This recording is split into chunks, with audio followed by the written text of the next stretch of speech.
ব্যোমকেশ অজিতকে একটা পুরনো কেসের কথা শোনায়।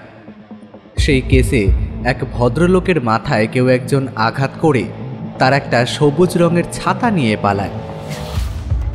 আর তার ঠিক দুদিনের মধ্যেই শহরের একটা সোনার দোকানে কেউ দরজা ভেঙে দেরাজ চাবি দিয়ে সমস্ত টাকা পয়সা ও গয়নাগাটি চুরি করে নিয়ে যায়। তবে চোরের কাছে দেরাজের চাবি এলোই বা কী করে? আর অবিনাশবাবুর মৃত্যুর সাথে তার সবুজ ছাতার সম্পর্কই বা কী? কেন একজন ছাতা চুরি করার জন্য একটা খুন করবে? এই সকল প্রশ্নের উত্তর পাবেন আজকের এই গল্পে। আজ আপনারা শুনবেন প্রখ্যাত সাহিত্যিক শরদিন্দু বন্দ্যোপাধ্যায় সৃষ্ট অমর চরিত্র ব্যোমকেশ বক্সীর প্রতি আমাদের শ্রদ্ধার নিবেদন লেখক সুকান্ত দাসের কলমে একটি ব্যোমকেশ ফ্যানফিকশন, ব্যোমকেশ ও সবুজ ছাতার রহস্য। গল্পের সূত্রধার ও বিশেষ একটি চরিত্রে শুভ, গল্প পাঠে পিনাকি, ব্যোমকেশের চরিত্রে ব্রতদীপ, অন্যান্য চরিত্রে পার্থ, সাগ্নিক ও শিউলি।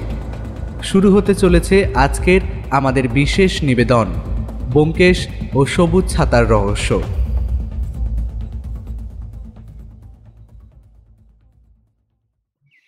ব্যোমকেশ নিজের ইজি চেয়ারের উপর হেলান দিয়ে বাইরের জানলার দিকে তাকিয়েছিল। আমিও তার ঘরে বসে আজ সকালের খবরের কাগজটা আরও একবার উল্টে পাল্টে দেখছিলাম। যদিও সকালে একবার দেখা হয়ে গেছে, তবুও এখন করার মতো কিছুই নেই। বেশ কিছুক্ষণ এভাবেই বসে রয়েছি। ঘরের মধ্যে একটা নিস্তব্ধতা যেন বিরাজ করছে। ব্যোমকেশ নিজের মতো মন দিয়ে কিছু একটা ভাবছে বলেই আমার মনে হচ্ছিল।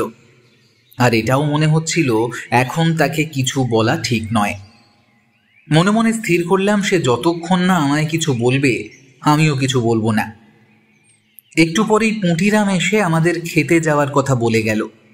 দুপুর হয়ে এসেছে। খেতে যাওয়ার তোড়জোড় করছি, এমন সময় ঘরের মধ্যে টেলিফোনটা বেজে উঠল।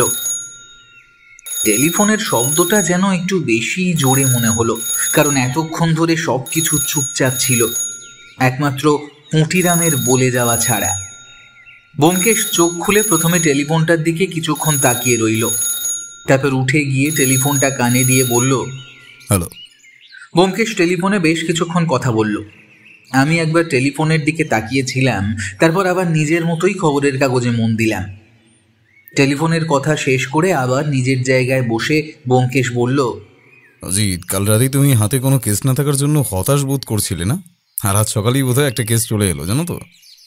আমি খবরের কাগজ বন্ধ করে টেবিলের উপর রেখে বললাম, কার টেলিফোন ছিল ব্যোমকেশ? ভদ্রলোকের নাম গোপাল রায়। ভদ্রলোক আজ সকালেই আমি টেলিফোন করার দুবার চেষ্টা করেছেন, তবে তুমি জানো সকাল থেকে ক্রস কানেকশন চলছিল, তাই তিনি পাননি। আজই তার আমার কাছে আসার ইচ্ছে ছিল, কিন্তু টেলিফোনে না পাওয়ায় বাড়ি থেকে আর বেরোয়নি। এখন কথা হয়ে গেল কাল সকালে তিনি এসে পৌঁছবেন। কি ব্যাপারে তোমার কাছে আসতে চাইছে সেটা কিছু বলেছে? না অজিত, তিনি বলেছেন তিনি এখানে এসেই সমস্তটা বলবে। আচ্ছা, তাহলে তো অপেক্ষা করতে হবে। তবে তোমার কি কিছু মনে হলো? ভদ্রলোক এমন একটা ব্যাপার হয়তো বলতে চাইছেন যে ব্যাপারটা নিয়ে তিনিও সামান্য দ্বিধায় রয়েছেন। আসলে তুমি খেয়াল করে দেখবে অজিত, মাঝে মধ্যে অনেকে অনেক ব্যাপার অনুমান করতে পারে, বুঝতে পারে যে কোথাও একটা না একটা কোনো সমস্যা চলছে, কিন্তু সেটা সম্পর্কে নিজেই পরিষ্কার হতে পারে না, তাই অন্যকে কিভাবে বলবে সেটাও বুঝতে পারে না। ভদ্রলোকের সমস্যাটা বোধহয় তেমনই। আর এটাও বলছিলেন যে তিনি যে সমস্যায় রয়েছেন সেটা আর কাউকে বলতে পারছেন না। আমার কাছে আসতে চাইছেন, তবে আমার মনে হচ্ছে সমস্যাটা অতি সামান্য কিছু হতে পারে। সামান্য কিছু হলে তো তুমি সেই কাজটা হাতে নেবে না। আগে সমস্তটা শুনি, সমস্তটা না শুনলে তার আগে তো কিছুই বলা যাবে না। তবে চুরি, খুন কিংবা বড় কোনো অপরাধ বলে মনে হচ্ছে না। আর কিছু ধারণা করতে পারলে? ভদ্রলোকের ঠান্ডার ধাত রয়েছে যতদূর মনে হয়। তার সামান্য শ্বাসকষ্টের সমস্যা রয়েছে, তিনি ইনহেলার নেন। এছাড়া ছোটোখাটো ব্যাপারে বেশি উত্তেজিত হয়ে পড়েন। আর আরও একটা ব্যাপার যেটা মনে হলো সেটা হলো, না থাক, সে ব্যাপারটা বলা যাবে না। তুমি মনে করবে আমি বাড়িয়ে বলছি। না না, তেমনটা ভাবার কোনো কারণ নেই, তুমি বলো। ভদ্রলোক মনে হয় চশমা ব্যবহার করেন। একটা শব্দ আমি পেয়েছি যেটা যতদূর সম্ভব চশমা চোখ থেকে খুলে টেবিলে রাখার শব্দ। তবে হতেও পারে অন্য কোনো শব্দ আমি শুনেছি। ধারণাটা হলো কারণ ভদ্রলোকের বয়স বেশ বেশি। এবার কিন্তু ব্যোমকেশের কথায় আমি সত্যিই হেসে উঠলাম। তারপর বললাম, মাঝে মাঝে তুমি এমন সব কথা বলো না ব্যোমকেশ, যেগুলো বিশ্বাস করা যায় না। টেলিফোনের ওপার থেকে একজনের কথা শুনে তুমি বলে দিলে তিনি চশমা ব্যবহার করেন? আগেই বলেছি ব্যাপারটা আমার অনুমান, তবে এই শব্দটা অন্য কিছুরও হতে পারে। যেমন লাঠি রাখার শব্দ কিংবা মোটামুটি ভারী কোনো জিনিস টেবিলে রাখার শব্দ, এমনটা হতেই পারে। তবে চশমা টেবিলের উপর রাখলে যেমন শব্দ হয় তেমন শব্দটাই বোধহয় আমি শুনতে পেয়েছি। টেলিফোনের খুব কাছে হওয়ায় শব্দটা শোনা গেছে, তবে সেটা নাও হতে পারে অজিত। আমি নিশ্চিতভাবে কিছুই বলছি না। দাসবাবু সেদিন যে কেসটার কথা বলছিলেন সেটার কি হলো? এই কেসটার সমাধান হয়ে গেছে অজিত। আসলে তুমি দিন কয়েক তোমার নতুন বউ নিয়ে ব্যস্ত ছিলে, তাই তোমায় আর আমি বিরক্ত করিনি। সেই কেসটার সমাধান হয়ে গেছে, তাহলে সেটাই বলি। এখন তোমার কোনো কাজ নেই তো? আমার অবশ্য এখন কোনো কাজ নেই, তবে এখন খেতে না গেলে বউঠান কিন্তু কুরুক্ষেত্র বাঁধাবে। তার চেয়ে বরং চলো খাবারটা সেরে আসি, তারপরে না হয় সেই কেসের ব্যাপারে শুনবো তোমার কাছে। ব্যোমকেশ আমার কথায় হেসে উঠল। তারপর দুজন মিলে খাবার টেবিলে গিয়ে বসলাম। দুপুরের খাওয়া একরকম সেরে নিয়ে যখন ব্যোমকেশের ঘরে এলাম তখন দুপুর গড়িয়ে বিকেল হয়ে আসতে শুরু করেছে। খোলা জানলা দিয়ে আকাশের সূর্যটাকে দেখা যায় পশ্চিম আকাশে। এই মুহূর্তটা মাঝে মাঝে বেশ ভালো লাগে। কেন ঠিক গুছিয়ে বলতে পারবো না, তবে ভালো লাগে। শহরের বুকে একটা দিন শেষ হয়ে সূর্য অস্ত যেতে শুরু করেছে। হয়তো শহরের বুকে নানা জায়গায় এখন অনেক মানুষ নিজেদের মতন চুপ করে বসে রয়েছে, তাদের মনে একটা গল্প চলছে, অথবা কেউ একটা গল্প কাউকে শোনাচ্ছে। এমনটা যখন মনে হয় তখন কেমন যেন মন উদাস হয়ে যায়। আমি সাহিত্যিক বলেই হয়তো আমার ক্ষেত্রে এমনটা ঘটে, কিংবা এমনও হতে পারে অনেক মানুষের ক্ষেত্রেই এমনটা হয়। ব্যোমকেশ তার চেয়ারে গুছিয়ে বসতেই আমি বিছানার এক পাশে হেলান দিলাম। তারপর বললাম, কেসটা কিসের ছিল বলো তো? যতদূর মনে পড়ছে কোনো একটা খুন হয়েছিল, তাই না?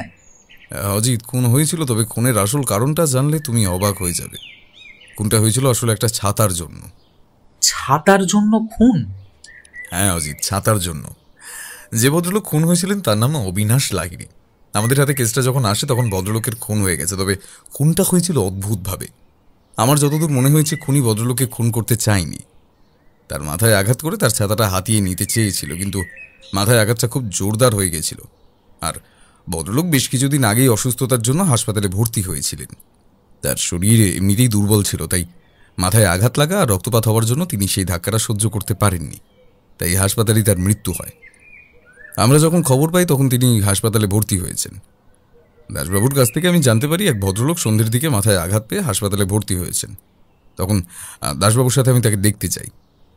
হাসপাতালের বিছানায় তিনি শুয়ে রয়েছেন। তার অবস্থা যে খুব একটা ভালো নয় তা বোঝাই যায়, তবুও আমায় আমার কাজটা করতে হলো।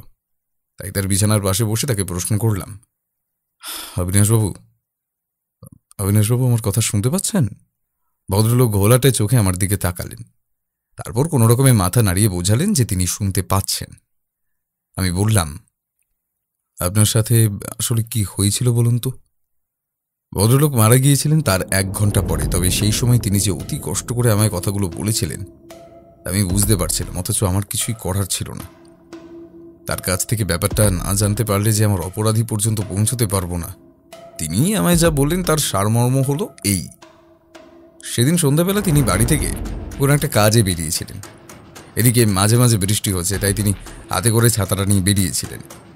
ভদ্রলোক যখন বড় রাস্তা ছেড়ে একটা গলির ভিতরে ঢুকেছেন তখনই তার মনে হলো তার পেছনে কেউ যেন তাকে অনুসরণ করে চলেছে। ব্যাপারটা বুঝতে পেরে তিনি তাড়াতাড়ি হাঁটতে শুরু করেন, তবে তার কাছে টাকা পয়সা তেমন কিছুই নেই যে চোর অথবা ছিনতাইবাজ তাকে অনুসরণ করবে, কিন্তু তবুও তিনি দ্রুতভাবে হাঁটতে থাকেন। যে রাস্তা দিয়ে হাঁটছিলেন সেই দিকটায় লোকজন খুব কম। তাড়াতাড়ি হেঁটে লোকজনের মধ্যে গিয়ে পড়তে পারলে ভালো হয়, এমনটা ভেবে তিনি দ্রুত হাঁটতে শুরু করেছেন। তখনই তার মনে হলো তার পিছনে হাঁটতে থাকা লোকটা যেন দ্রুত হাঁটতে শুরু করেছে। সেটা দেখে তিনি ভয় পেয়ে দৌড়তে শুরু করেন, কিন্তু পেছনে যে হেঁটে আসছিল সে তার চেয়েও বেশি দ্রুত এগিয়ে আসে। ভদ্রলোক বেশ বয়স্ক, তাই বেশিক্ষণভাবে দৌড়তে পারেন না, কিন্তু পেছনে যে এগিয়ে আসছিল সে ততক্ষণে আরও খানিকটা এগিয়ে এসেছে। তারপরেই মাথায় একটা আঘাত পান তিনি। আঘাত পেয়ে মাটির উপর পড়ে যাওয়ার আগে বুঝতে পারেন পেছন থেকে ছুটে আসা লোকটা তার হাত থেকে ছাতাটা কেড়ে নিয়ে সামনের দিকে দৌড়ে গেল। তারপরে তার চোখের সামনেটা অন্ধকার হয়ে আসে। তিনি আর কিছুই বুঝতে পারে না। যখন তার জ্ঞান ফেরে তখন তিনি হাসপাতালের বিছানায়। আমি তাকে প্রশ্ন করলাম, আপনি নিশ্চিত ওই লোকটা শুধু আপনার হাত থেকে ছাতাটা কেড়ে নিয়েছিল আর অন্য কিছুই করেনি? কিংবা আপনার কাছে কোনো টাকা পয়সা আছে কিনা সেটা খুঁজে দেখারও চেষ্টা করেনি? না না ব্যোমকেশবাবু, আমার হাত থেকে ছাতাটা কেড়ে নিয়েই সে সে দ্রুতভাবে সামনের দিকে চলে যায়। মাটিতে পড়ে যেতে যেতে আমি বুঝেছিলাম যে সে একবারের জন্য আমার পেছনে ফিরেও তাকায়নি। দ্রুতভাবে এগিয়ে গিয়ে সামনের বড় রাস্তার লোকজনদের মধ্যে মিশে যাওয়ার জন্য সে দৌড়চ্ছিল। একটা কথা বলুন আমায়, আপনার ছাতাটার মধ্যে কি এমন কিছু ছিল যার জন্য কেউ সেটা চুরি করতে পারে? মানে আমি বলতে চাইছি, ছাতার মধ্যে কি আপনি কিছু লুকিয়ে রেখেছিলেন? না ব্যোমকেশবাবু, আমি ছাতার মধ্যে কিছু লুকিয়ে রাখতে যাব কেন? ছাতাটা তো বেশ পুরনো। সম্প্রতি কিছুদিন আগে ছাতাটা আমি এক ছাতা সারাইওয়ালার কাছ থেকে সারিয়ে নিয়েছিলাম। কারণ কারণ বৃষ্টির সময় ছাতা না থাকলে খুবই সমস্যা হয়। আমার বাড়িতে এই ছাতাটা ছাড়া আর একটাই ছাতা ছিল।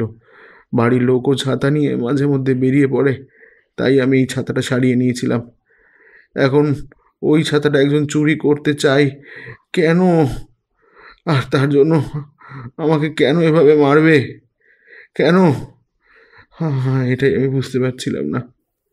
ভদ্রলোকের কথা শুনে আমি কিছুই বুঝতে পারছিলাম না, তবু একটা ধারণা হওয়ায় প্রশ্ন করলাম, সেই লোকটাকে আপনি এর আগে কোথাও দেখেছেন? অন্ধকারে লোকটার মুখটা ভালোভাবে দেখতে পাইনি ব্যোমকেশবাবু। তবে যখন সে আমার হাত থেকে ছাতাটা নিয়ে সামনের দিকে এগিয়ে যাচ্ছে, তখন একবার আমার দিকে ঘুরে তাকিয়েছিল।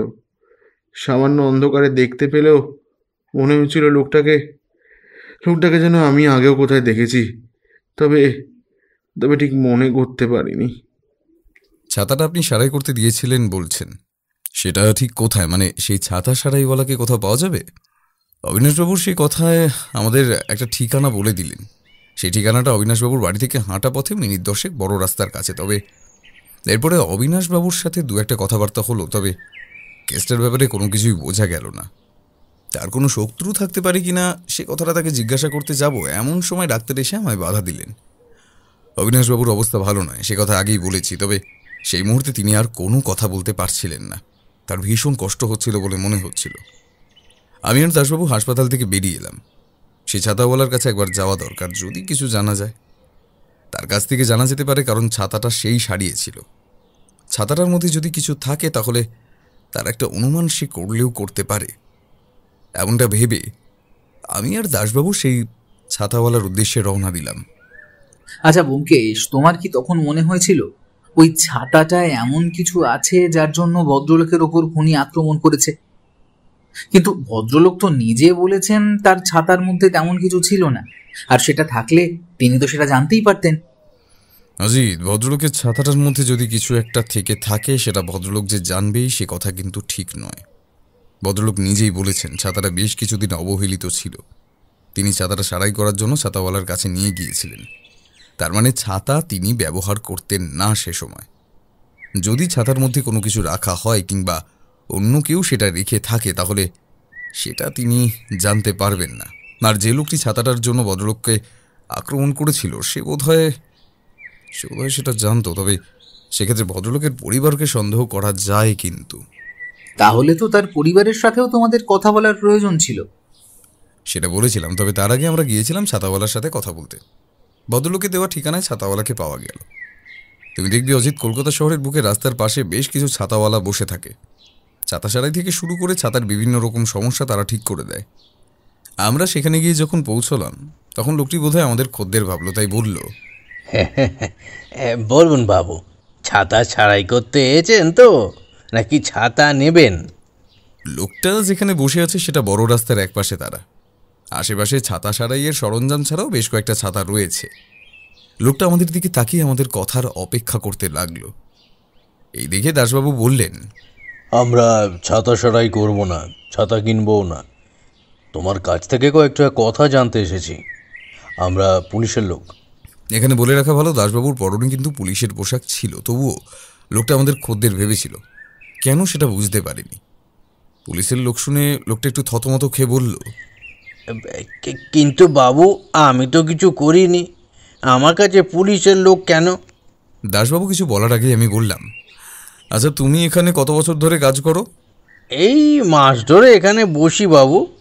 এর আগেও ওই বড় রাস্তার পাশে একটা গাছের তলায় বসতাম, তবে এখন ওখানে একটা নতুন দোকান হচ্ছে, তাই আর ওখানে বসা যায় না বলে এখানে বসি। অবিনাশবাবুর কাছ থেকে জেনে নিয়েছিলাম তিনি ঠিক কবে ছাতা সারাতে গিয়েছিলেন। তিনি ছাতা সারাতে এসেছিলেন মাত্র 3 দিন আগে, তাই সেদিনের কথাটা বলেই তাকে বললাম, সেদিন তোমার এখানে যারা যারা ছাতা সারাতে এসেছিল তোমার কি তাদের কথা মনে আছে? একটু ভেবে বলতে পারবে? লোকটা যেন ভেবে তারপর বলল, 3 দিন আগে? কিন্তু 3 দিন আগে তো অনেকজনই এসেছিল বাবু, তাদের সবার কথা আমি কি করে মনে রাখবো? একটা সবুজ রঙের ছাতা ছিল, ছাতাটা বেশ পুরনো হয়ে গেছিল। ভদ্রলোক ছাতাটা ব্যবহার করতেন না, তোমার কাছ থেকে সারাই করে নিয়ে ব্যবহার করবেন। ভদ্রলোকের বয়স ওই 50-এর উপরেই হবে। ভদ্রলোকের চোখে চশমা, মাথার চুল বেশ লম্বা, কপালের ডান দিকে একটা ছোট্ট আঁচিল রয়েছে। এবার মনে পড়েছে? লোকটা বেশ কিছুক্ষণ ধরে ভাবার চেষ্টা করলো, কিন্তু মনে হলো কিছুই মনে করতে পারছে না। তাই আমি বাধ্য হয়েই বললাম, সবুজ রঙের কোনো ছাতা সেদিন দেখেছিলে যেটা দেখে তোমার অদ্ভুত কিছু মনে হয়েছে? আর ছাতার মধ্যে কেউ যদি কোনো ছোট জিনিস লুকিয়ে রাখতে চায় তাহলে সেটা কোথায় লুকিয়ে রাখতে পারে বলে তোমার মনে হয়? লোকটা এই কথায় বোধহয় খুশি হলো যে সে একটা ছাতা খুলে আমাদের দেখাতে লাগলো। ছাতার তলায় যে ছোট্ট বাট থাকে, সে বাটের মধ্যে কোনো কিছু লুকিয়ে রাখা যায়, তবে সেক্ষেত্রে বাট ছাতায় লাগাতে সমস্যা হবে। ছাতার উপরে এক ধরনের টুপি থাকে, সেই টুপির মধ্যে অতি ক্ষুদ্র কিছু লুকিয়ে রাখা যাবে, তবে সামান্য বড় কিছু হলে সেটা কিন্তু আর লুকিয়ে রাখা যাবে না। তবে ছাতার কাপড়ের মধ্যে যদি কোনো একটা কিছু সেলাই করে রাখা যায় তাহলে সেটা সম্ভব। সেক্ষেত্রে কাজটা খুব সূক্ষ্মভাবে করতে হবে। ছাতার কাপড় যেখানে লোহার শিকের সাথে যুক্ত আছে সেখানে সেলাই করে রাখতে হবে, তবে সেক্ষেত্রে বেশি বড় জিনিস রাখা যাবে না। আমার কেমন যেন মনে হলো অবিনাশবাবুর ছাতায় আসলে যাচ্ছিল সেটা খুব একটা বড় কিছু নয়, ছোট কিছু, হয়তো একটা ছোট্ট মটর দানার মতো হিরে কিংবা দামি কোনো জিনিস। লোকটি কিন্তু আমাদের কোনো তথ্যই দিতে পারল না সেদিনের ব্যাপারে।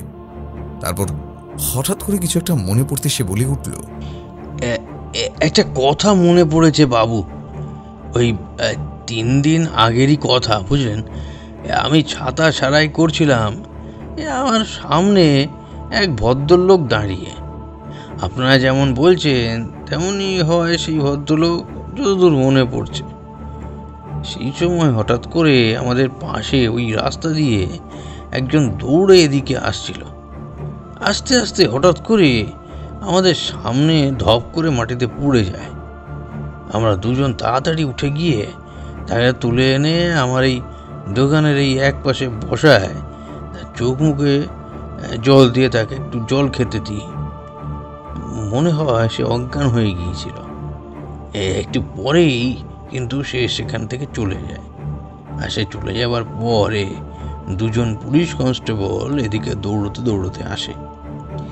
যে লোকটা আমাদের এখানে পড়েছিল সেই লোকটাকেই তারা খুঁজছিল। ততক্ষণে লোকটা সামনে উল্টো দিকের দোকানে গিয়ে দাঁড়িয়েছে। পুলিশ কনস্টেবলগুলো সেখানে যায়, তার সাথে কিছু কথাবার্তা হয়। আমরা দেখতে পাই ওকে তল্লাশি করে ওই পুলিশগুলো, কিন্তু তারপরে যেন কিছুই না পেয়ে সেখান থেকে চলে যায়। ব্যাপারটা কি হয়েছিল তার কিছুই বুঝতে পারি না আমি। পুলিশ চলে যেতে বেশ কিছুক্ষণ পরে লোকটা আবার আমার কাছে আসে, তাকে জল দেওয়ার জন্য, জ্ঞান ফেরানোর জন্য আমাকে ধন্যবাদ জানিয়ে বেশ কিছুক্ষণ আমার পাশে বসে গল্প গুজব করে।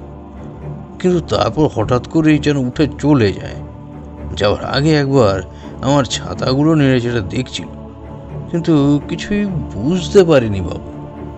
তার কথা শুনে আমি তেমন কিছুই বুঝতে পারলাম না, তবুও তাকে বললাম, যে বাবু তোমার কাছে সেদিন ছাতা সারাই করতে এসেছিল সেই বাবু এখন হাসপাতালে ভর্তি রয়েছে। তার সবুজ রঙের ছাতাটার জন্য কেউ তার মাথায় ভারী কিছু দিয়ে আঘাত করেছে, তারপর নাকি ছাতাটা নিয়ে গেছে। তার অবস্থা ভালো নয়। যখন তখন যা কিছু একটা হয়ে যেতে পারে। এবার বুঝলে কেন তোমায় এত জেরা করলাম আমরা? আমার কথা শুনে ছাতাওয়ালার মুখে একটা চিন্তার ভাঁজ ফুটে উঠল।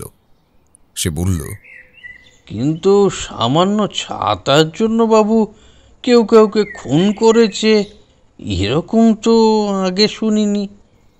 তোমার কথার মধ্যেই তোমার প্রশ্নের উত্তর আছে, বুঝলে? ওই ছাতাটা সামান্য নয়, তাই তোমায় বারবার বলছি একটু ভেবে দেখো। ছাতাটা তুমিই সারাই করেছিলে, তার মধ্যে এমন কি কিছু দেখতে পেয়েছিলে? আচ্ছা, তুমি আমায় একটা কথা মনে করে বলো তো, সে যে ভদ্রলোক তোমার সামনে দাঁড়িয়েছিলেন যখন ঘটনাটা ঘটে, সে ভদ্রলোকের ছাতাটা তো তুমিই সারাই করেছিলে, তার মধ্যে কিছু দেখতে পেয়েছিলে? এখন মনে পড়েছে বাবু, ওই ভদ্রলোকের ছাতাটা সবুজ রঙেরই ছিল, কিন্তু তার মধ্যে আমি কিছুই দেখতে পাইনি। আমি একটা কিছু ধারণা করতে শুরু করেছিলাম, কিন্তু লোকটার কথা শুনে আমার সেই ধারণা মুহূর্তে নস্যাৎ হয়ে গেল। আমি বুঝতে পারলাম এখান থেকেই তেমন কিছুই পাওয়া যাবে না, তাই দাসবাবুর সাথে সেদিনের মতো বাড়ি ফিরে এলাম। সেদিন রাতেই জানতে পারলাম ভদ্রলোক মারা গেছেন, তাই ঠিক করলাম পরদিন সকালে আমি আর দাসবাবু মিলে সেই ভদ্রলোকের বাড়িতে যাব। একবার কথা বলতে হবে, না হলে কেসটায় কোনোভাবেই এখনো পৌঁছানো যাবে না। ব্যোমকেশ থামতে আমি বলে উঠলাম, ব্যোমকেশ, তুমি প্রথমেই বললে যে ওই ছাতাটা নিয়েই একটা সমস্যা ছিল, আর সেই সবুজ ছাতাটা বারবার ঘুরে ফিরে আসছে। তাহলে কি ওই ছাতাটা এই কেসে গুরুত্বপূর্ণ ভূমিকা নিয়েছে? আগেই বলেছি অজিত, খুনটা হয়েছে ওই ছাতাটার জন্য, যদিও ইচ্ছাকৃতভাবে নয়, চুরি করার উদ্দেশ্যেই তার মাথায় আঘাত করা হয়েছিল। তবে ছাতাটা যে ঠিক কী কারণে চুরি করা হয়েছিল সেটা তখন আমরা ধারণা করতে পারিনি। আমি অনুমান করছিলাম ছাতার মধ্যে নিশ্চয়ই কিছু একটা লুকোনো রয়েছে, তবে সেটা যে আসলে ঠিক কী সেটা জানতে পেরেছিলাম আরও অনেক পরে। পরদিন সকালে দাসবাবুকে নিয়ে গিয়ে পৌঁছলাম অবিনাশবাবুর বাড়িতে। ভদ্রলোকের স্ত্রী আর একজন ছেলে রয়েছে। আমরা ভদ্রলোকের স্ত্রীর সাথে কথা বললাম।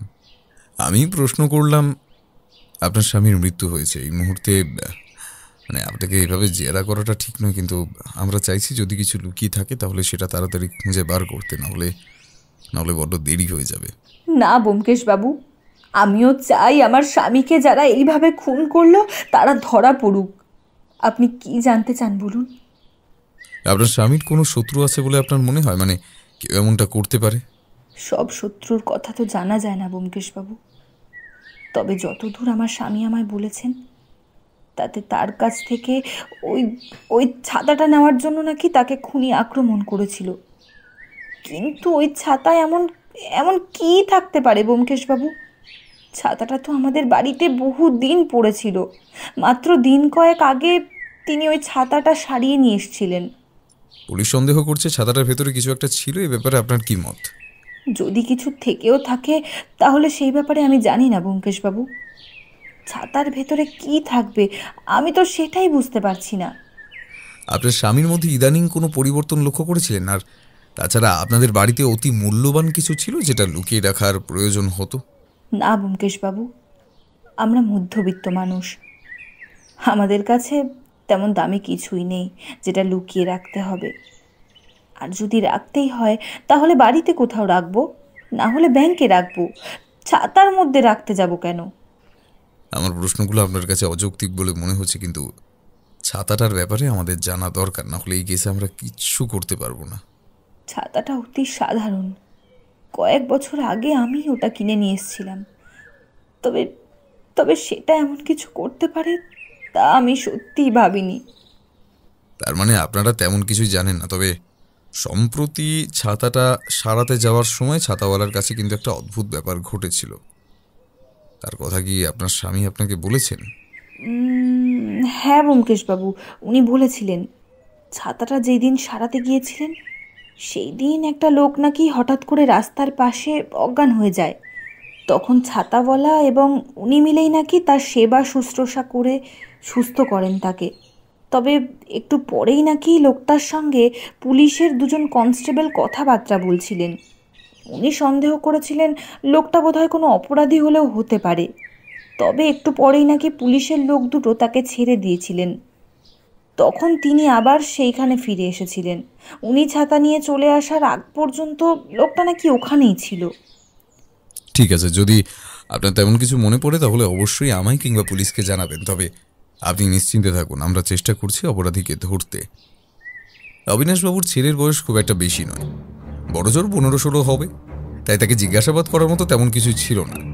সে অবাক হয়ে আমাদের দেখছিল, বোধহয় বাবা মারা যাবার শোক সে তখনও সামলে উঠতে পারেনি। আমরা সেখানে চলে এলাম, তবে বুঝতে পারছিলাম না এই কেসটা কিভাবে তদন্ত করব। তারপরে কিন্তু হঠাৎ করে একটা নতুন খবর পাওয়া গেল, শহরে একটা সোনার দোকানে চুরি হয়েছে। তবে সবথেকে বড় আশ্চর্যের ব্যাপার হলো, সেই সোনার দোকানের বাইরে দরজা ভেঙে ভিতরে ঢুকলেও সেই দোকানের দেরাজের চাবি যে চোর কোথায় পেয়েছিল সেটাই বোঝা যাচ্ছিল না। চোরের কাছে দেরাজের চাবি ছিল, সে বাইরের দরজা ভেঙেছিল, অথচ ভেতরে দেরাজের দরজা ভাঙেনি, চাবি নিয়ে খুলেছিল। এমন একটা খবর পেয়ে আমি আর দাসবাবু সেখানে গিয়ে পৌঁছলাম।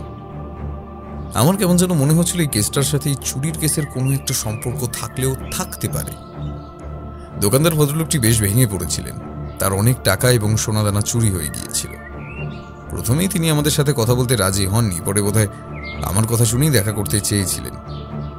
অজিত, তুমি জানো আমি সত্য অন্বেষণে সামান্য নাম করতে পেরেছি, তাই আমার উপর মানুষ সামান্য ভরসা করে। তিনি আমার সাথে দেখা করতে চাইলেন, সেই মতো তার বাড়িতে গিয়ে পৌঁছলাম, কারণ দোকান তখন বন্ধ ছিল। ভদ্রলোক আমাদের বসতে দিলেন, তারপর আমাদের জন্য চায়ের ফরমাইশ করলেন। তারপর বললেন, ব্যোমকেশ বাবু, কি হয়ে গেল? আমি তো কিছুই বুঝতে পারছি না। আমি জানতে পেরেছি আপনার দোকানের বাইরের দরজা ভাঙা ছিল, কিন্তু দেরাজের দরজা ভাঙা হয়নি। দেরাজ চাবি দিয়ে খোলা হয়েছে, তাহলে আপনার দোকান থেকে চাবিটা বাইরে গেল কি করে? আচ্ছা, আপনি কি কাউকে সন্দেহ করেন? কাকে সন্দেহ করি বলুন তো? তবে চাবিটা যে চুরি গেছিল তার একটা ধারণা আমি করতে পেরেছিলাম। কয়েকদিন আগেকার কথা, দোকানে বসে রয়েছি, কর্মচারীরা কাজ করছে, আমার চাবিটা ড্রয়ারে থাকে। একজন লোক হঠাৎ করে দোকান থেকে দৌড়তে শুরু করে। দোকানে আশেপাশেই পুলিশ কনস্টেবল ছিল। আমার মনে হলো সে যেন কিছু চুরি করে দৌড়তে শুরু করেছে। তখন পুলিশ কনস্টেবলদের সেগুলো বলতেই তারা লোকটার পিছু পিছু যায়, কিন্তু অনেকক্ষণ পরে তারা ফিরে এসে জানায় লোকটার কাছ থেকে নাকি কিছুই পাওয়া যায়নি। আমার দেরাজের চাবি দুটো ড্রয়ারে থাকতো, একটা চাবি যে নেই সেটা তখনও আমি খেয়াল করিনি। সেদিনের মতো দোকান বন্ধ করে দিই। আজ সকালে যখন চুরিটা হয় তখন ড্রয়ার খুলে দেখি সেখানে একটা চাবি নেই। সেটার ব্যাপারে কর্মচারীদের জিজ্ঞাসা করি, কিন্তু তারা বলে তারা কিছুই জানে না। কাউকে সন্দেহ করতে পারি না ব্যোমকেশবাবু, সবাই তো অনেক দিনের লোক, তারা এমন কিছু করবে না। আর টাকাপত্র গয়নাগাটি তাদের সামনেই রাখা থাকে, চুরি করলে তারা যে কোনো সময় চুরি করতে পারে। এভাবে চুরি করবে কেন? তার কথা শুনে হঠাৎ করে অবিনাশবাবুর কথা মনে পড়ে যায়। সেদিনও একজন দৌড়তে দৌড়তে সেখানে গিয়ে পৌঁছেছিল, যার পিছু পিছু পুলিশ কনস্টেবলগুলোও এসেছিল, কিন্তু তার কাছ থেকে কিছুই পাওয়া যায়নি। তাহলে এই মহাজনের দোকানে দেরাজের চাবি যদি চুরি যায়, তাহলে সেটা ওই ভদ্রলোকের কাছে পাওয়ার কথা হলেও সেটা তো পাওয়া যায়নি। আপনি নিশ্চিতভাবে বলতে পারেন চাবিটা কবে চুরি গেছিল? সেটাই তো বুঝতে পারছি না। ড্রয়ারের মধ্যে সব চাবিগুলো একটা মাত্র রিংয়ে জোড়ানো থাকে, দেরাজের আরও একটা চাবি আলাদা থাকে। যদি কখনো এই চাবিটা হারিয়ে যায় তাহলে ওই চাবিটা কাজে লাগবে, কিন্তু চাবিটা যে নেই সেটা আজ সকালে দেখতে পাই। এখন আমি কি করব ব্যোমকেশবাবু? হ্যাঁ, আমার অনেকগুলো টাকার যে লোকসান হয়ে গেল। আপনার দোকানের কর্মচারীদের সাথে আমি একটু কথা বলতে চাই। আশা করি আজ সেটা সম্ভব নয়। কাল আপনি দোকান খুলুন, তারপরে আমি আপনাদের কর্মচারীদের সাথে একটু কথা বলি। আশা করি সেখান থেকে কিছু জানতে পারলেও জানা যাবে। ব্যোমকেশ থামতেই আমি বললাম, তুমি কি অনুমান করছিলে বলো তো? তার চাবিটা কোথায় গেল? আর এই চুরির পিছনে কি তুমি কর্মচারীদের হাত আছে বলে মনে করছো? সেটা হতেই পারতো অজিত। তদন্তের ক্ষেত্রে সবাইকে সন্দেহ করতে হয়। কোন বাড়িতে চুরি হলে কিংবা খুন হলে সে বাড়ির প্রত্যেকে যে সন্দেহের তালিকায় থাকে, সেটা হলো তদন্তের প্রথম নিয়ম। কাউকে সন্দেহের বাইরে রাখা যাবে না। তাই আমি মনে করেছিলাম কর্মচারীরা এর মধ্যে থাকলেও থাকতে পারে। পরদিন সকালে দাসবাবুর সাথে আমি সেই দোকানে গিয়ে পৌঁছে এবং সব কর্মচারীদের সাথে আলাদা আলাদা করে কথা বলি। দোকানের একপাশে এক একজনের সাথে আমি কথাবার্তা বলি, তবে সবাই একই রকম কথা বললই। একজন কিন্তু আমায় একটা নতুন তথ্য দিতে পেরেছিল। সে কথাটাই শোনো। যে কর্মচারী সেদিন ওই লোকটাকে পালাতে প্রথম দেখেছিল, সে বলল, ব্যোমকেশবাবু, লোকটা দোকানের মধ্যে ঢুকে এদিক ওদিক ঘোরাফেরা করছিল, বারবার বাবুর ড্রয়ারের কাছে যাচ্ছিল। আমি তাকে নজরে নজরে রেখেছিলাম, কিন্তু হঠাৎ করেই মনে হলো সে ড্রয়ারের দিকে একবার হাত বাড়িয়ে তারপর ছুট্টে বাইরে বেরিয়ে গেল। কিন্তু সে সেখান থেকে কিছু নিয়েছে বলে তো আমার মনে হলো না, কারণ আমি যখন তাকিয়েছি তখন সেটা বন্ধ ছিল। তারপরেই লোকটার পিছু পিছু কনস্টেবল দুজন যায়, কিন্তু তারাও নাকি কিছুই পায়নি। এবার আপনি বলুন, এভাবে কি কাউকে সন্দেহ করা যায়? কিন্তু লোকটা পালালো কেন, আর তাকে কি তুমি চেনো? লোকটার মুখ চেনা, বোধহয় আশেপাশে কোথাও থাকে, আমাদের দোকানে মাঝে মাঝে আসতো। তবে কনস্টেবল দুজন সে ব্যাপারে কিছু জানলেও জানতে পারে। কর্মচারীর কথায় মনে হলো আমাদের এই কাজটা আরও আগেই করা দরকার ছিল, তাই সেখান থেকে বেরিয়ে এলাম। আশাটাকে দোকানের মালিককে আশ্বস্ত করে এলাম আমরা চেষ্টা করছি এই ব্যাপারে যতটা সম্ভব জানা যায়। আসলে ওই কর্মচারী সঠিকভাবে বলতে পারছিল না ওই লোকটি ড্রয়ার থেকে কিছু নিয়েছে না নেয়নি, আর তার কাছ থেকে কিছু পাওয়া যায়নি। ব্যাপারটা নিয়ে আমি নতুন করে ভাবতে শুরু করেছিলাম, তাহলে কি ড্রয়ার থেকেই সেই চাবিটা চুরি হয়েছিল? এরপর 2 দিন কিন্তু একরকমভাবে কেটে গেল, নতুন কিছুই জানতে পারলাম না। সে কনস্টেবল দুজনের খোঁজ করতে লাগলাম, তবে কলকাতা শহরের বুকে 2জন কনস্টেবলকে খুঁজে বার করা সহজ কাজ নয়। তবে দাসবাবুর জন্য সেই কাজটা সহজ হয়ে গেল। দাসবাবু সেদিন টেলিফোন করে জানালেন যে সেই 2জন কনস্টেবলের খোঁজ পাওয়া গেছে, আর তারা জানিয়েছে যে লোকটাকে তারা চেনে। লোকটা একজন দাগী আসামি, চুরি ডাকাতে এই সমস্ত কাজের জন্য এর আগেও কয়েকবার জেল খেটেছে। সেদিন তাকে ওভাবে বেরিয়ে পড়তে দেখে আর দোকানের লোকেদের কথায় সন্দেহ হতে তার পিছু তারা নিয়েছিল, কিন্তু তার কাছে নাকি কিছুই পাওয়া যায়নি। তখন যদি দোকানদারের সন্দেহ হতো যে চাবিটা নেই, তাহলে হয়তো কিছু একটা করা যেত, কিন্তু এখন বড্ড দেরি হয়ে গেছে। দাসবাবুকে লোকটার খবর নিতে বললাম এবং তার উপর নজর রাখার কথা বলে দিলাম। একটা সম্ভাবনা আমার মাথার মধ্যে উঁকি মারছিল, তবে শেষে গিয়ে দেখা গেল আমার সেই সম্ভাবনাটাই ঠিক। তার মানে ওই লোকটাই চাবিটা চুরি করেছিল, আর তারপর সুযোগ বুঝে রাতের বেলা দোকানের দরজা ভেঙে ঢুকে টাকা পয়সা গয়না সমস্ত কিছু চুরি করে, তাই তো? হ্যাঁ অজিত, লোকটার ব্যাপারে খোঁজ খবর নেওয়ার পরে আমি আর দাসবাবু তাকে অনুসরণ করি। একদিন সন্ধ্যের দিকে বাড়ি থেকে বেরিয়ে কোথাও একটা যাচ্ছিল, আর আমরা তাকে অনুসরণ করছিলাম। বেশ কিছুক্ষণ পরে সে হয়তো বুঝতে পারে তার পেছনে কেউ রয়েছে, তাই সে থমকে দাঁড়িয়ে পেছনে তাকায়, তারপর হঠাৎ করে দ্রুত গতিতে হাঁটতে শুরু করে। আমরা তখন অন্ধকার থেকে বেরিয়ে এসে তার পিছু পিছু এগিয়ে যাই।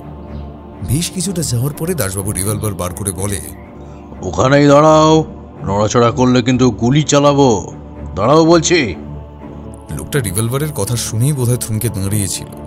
আমরা তার কাছে এগিয়ে যেতেই সে বলল, কি হয়েছে স্যার? আমি কি করেছি? এমন কিছুই করনি, শুধু একটা ছাতা চুরি করেছো, একটা সবুজ রঙের ছাতা। লোকটার মুখটা সামান্য যেন গম্ভীর হয়ে গেল। তারপরই সে আবার স্বাভাবিক গলায় বলল, সবুজ রঙের ছাতা? কিন্তু সেই ছাতা তো আমার বাড়িতে আছে স্যার। তাহলে তাহলে আমি আর একটা ছাতা চুরি করতে যাব কেন স্যার? তাই নাকি? তোমার কাছে ছাতা রয়েছে? চলো তো একটু তোমার ছাতাটা আমায় দেখাবে। এখানে আমি একটা অনুমান করেছিলাম। আমার কেমন যেন মনে হয়েছিল লোকটা ছাতাটা সহজে হাতছাড়া করবে না, কারণ চুরি করার পরে তার চাবিটা লুকিয়ে রাখা দরকার হতে পারে। এমনটা হতেই পারত সে চাবি এবং ছাতা দুটোই ফেলে দিল, কিন্তু আমার কেমন যেন অনুমান হয়েছিল সে সেটা রেখে দেবে। তাই তার সাথে তার বাড়িতে গিয়ে যখন তার ছাতাটা আমায় দেখালো, তখন দেখতে পেলাম সেটা কালো রঙের একটা ছাতা, আর বুঝতে পারলাম সে ছাতাটা কোথাও ফেলে দিয়েছে, এমনকি চাবিটাও তার কাছে নেই। তবে এভাবে অপরাধ প্রমাণ করা যাবে না। যদিও তাকে সেই 2জন কনস্টেবল দেখেছে, এমনকি দোকানের লোকেরাও দেখেছে। তাকে তাদের সামনে নিয়ে গিয়ে দাঁড় করাতে পারলে তারা অবশ্যই তাকে চিনতে পারবে, এমনকি সেই ছাতাওয়ালাও চিনতে পারবে। তাই বললাম, সেই ছাতাওয়ালাকে মনে আছে তো?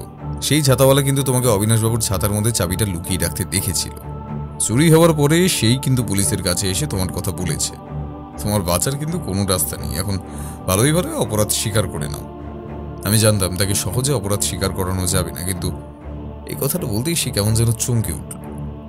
আমি সেই সুযোগ নিয়ে আরো বলতে লাগলাম, যে দোকানে তুমি চুরি করেছো সেই দোকানের একজন কর্মচারী তোমায় দেখেছে। তাছাড়া সেদিন জ্ঞান হারাবার নাটক করার পরে যে চায়ের দোকানে তুমি বসেছিলে, সেখানকার লোকেরাও কিন্তু তোমায় শনাক্ত করতে পারবে।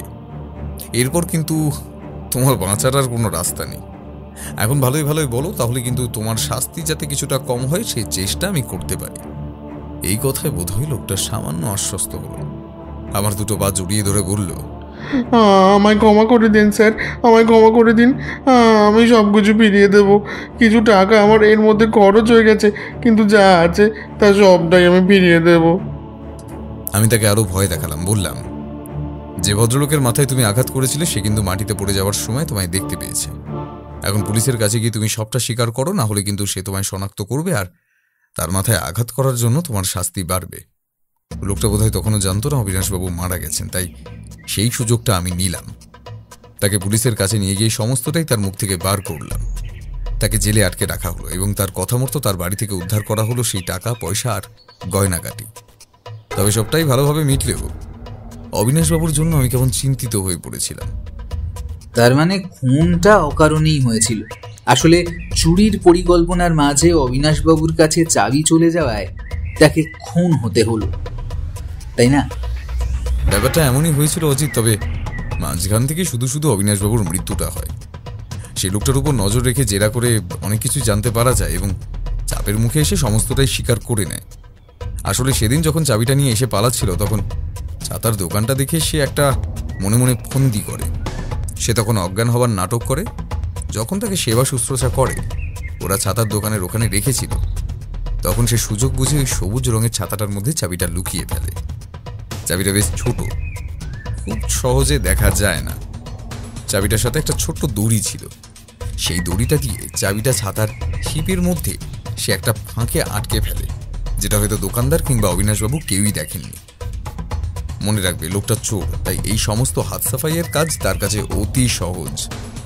তারপর যখন তাকে তুলে দেয় ওরা দুজন, তখন কনস্টেবল সেখানে আসে। চাবিটা এর মধ্যেই ছাতায় লুকিয়ে ফেলা হয়েছে, তাই তার কাছ থেকে কিছুই পাওয়া যায় না। কনস্টেবল দুজনে ভাবে সে হয়তো কিছুই চুরি করেনি। কনস্টেবল দুজনকে সেই লোকটা নাকি জানিয়েছিল সে অকারণেই এমনটা করেছে। সে আসলে একটু ভড়কে দিতে চেয়েছিল দোকানদারকে। তার কাছ থেকে কিছুই না পাওয়ার জন্য কনস্টেবলরা ওর কথা মেনে নিয়েছিল। সেই লোকটি তাড়াহুড়ে অবিনাশবাবুর ছাতার মধ্যে চাবিটা লুকিয়ে ফেলে।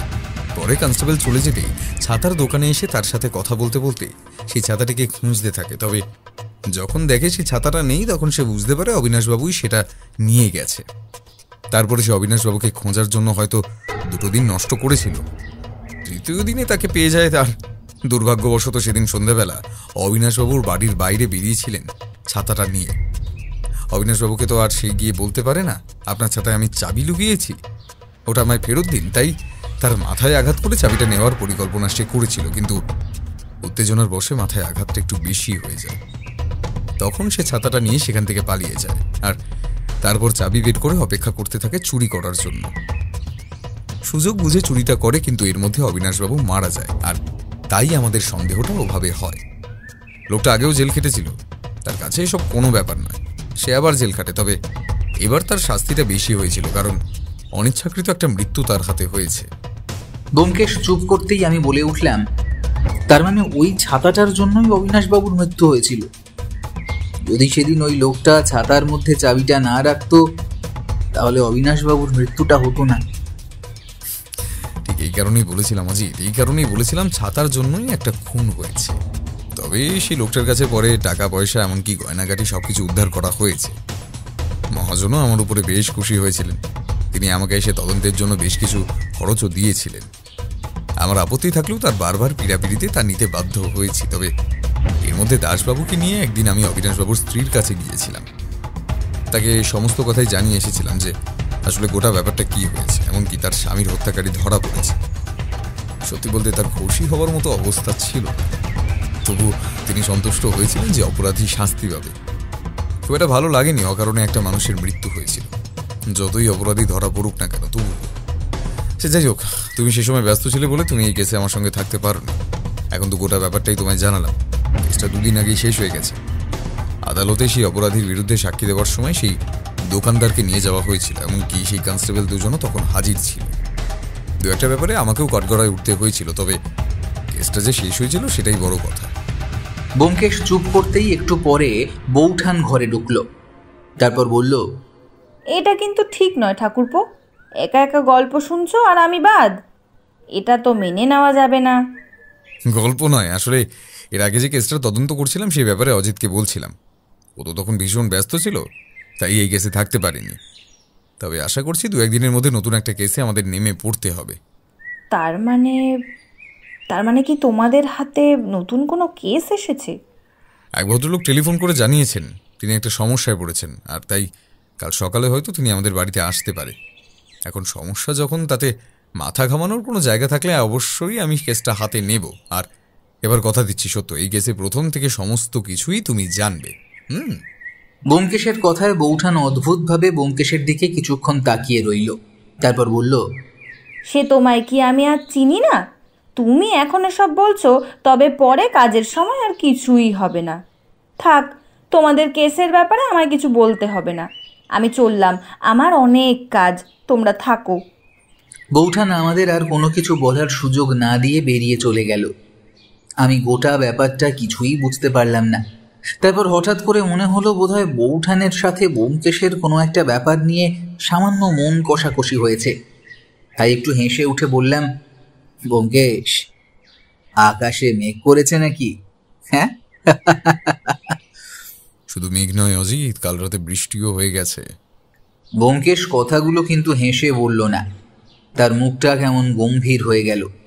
তাই দেখে আমি বললাম, কি হয়েছে বলো তো? দাদা চিঠি লিখেছেন, যেতে হবে, এই নিয়ে একটু। তবে তুমি বলো অজিত, এখন কি যাওয়া সম্ভব?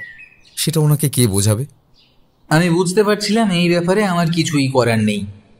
ব্যোমকেশের একটা কেস শেষ হওয়ার সাথে সাথে আরও একটা কেস যেখানে এসে পড়েছে সেটা বুঝতে পারছিলাম। তাই আমি আর ব্যোমকেশ অপেক্ষা করতে লাগলাম পরদিন সকালের জন্য। পরদিন সকালে ব্যোমকেশ আর আমি তার ঘরে বসে চা খাচ্ছি, এমন সময় পুঁটিরাম ঘরে ঢুকে বলল, আগে দাদাবাবু, আর তোমার সাথে একজন দেখা করতে ইচ্ছেন। ব্যোমকেশের কথা আমি জানি না, তবে আমি অধৈর্য হয়ে অপেক্ষা করছিলাম যদি এটা সেই ভদ্রলোকই হয় তাহলে তার চোখে চশমা আছে কিনা দেখার জন্য। সিঁড়ি দিয়ে পায়ের শব্দ উপরে উঠে আসছিল, আর আমার অপেক্ষাটা যেন বেড়েই চলেছিল।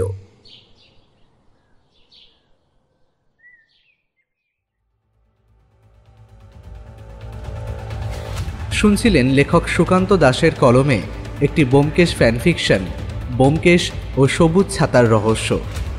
সম্পাদনা, ডিরেকশন এবং ভিডিওর ভিজুয়াল এফেক্টসে প্রায়ণ গোস্বামী। শব্দ পরিকল্পনা, মিশ্রণ এবং আবহ সৃষ্টিতে সাউন্ডস্কেপ। কেমন লাগলো আজকের গল্পটি? ভালো লাগলে অবশ্যই আমাদের সাবস্ক্রাইব করে আমাদের সাথে থাকুন এবং লাইক ও কমেন্টের মাধ্যমে আপনার মতামত জানান। এরকম গল্প যদি আরও শুনতে চান তাহলে প্লিজ আমাদের কমেন্টের মাধ্যমে জানান। দেখা হবে নতুন কোনো গল্পে। ততক্ষণের জন্য শুভরাত্রি। ভালো থাকবেন এবং সকলকে ভালো রাখবেন।